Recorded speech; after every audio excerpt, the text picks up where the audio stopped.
Hello guys, আমাদের এখন গরম গরম বেগুনি খাওয়া চলছে। এই দেখো, ওফ, দেখাতে পারবো না, প্রচণ্ড গরম। ঠাকুরের হাতে দুটো বেগুনি আছে, আমার হাতে একটা, আর একটা রেখেছি।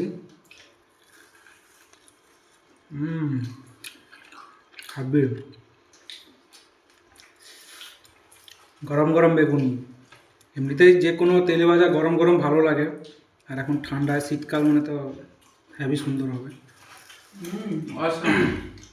অসম। এই শীতে গরম গরম বেগুনি মজাই আলাদা। দরকার নাকি সন্ধ্যার কিছু দরকার নেই।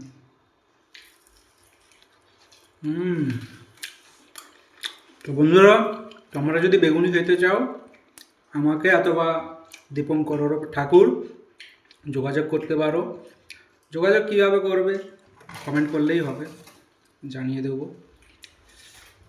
পাঁশকুড়া ঘোলমাগুড়ি শনিবারের হাট, জীবনানন্দ শপিং মল, ব্যাস এটা বললেই হবে, সার্চ করলে পেয়ে যাবে। ওকে, আমি এখনো একটা শেষ করতে পারিনি, তা দুটো শেষ হয়ে যায়। টপাটপ খাচ্ছি, মনে হয় খুব খিদে পেয়েছে। তো ঠিক আছে, কমেন্ট করে জানিও।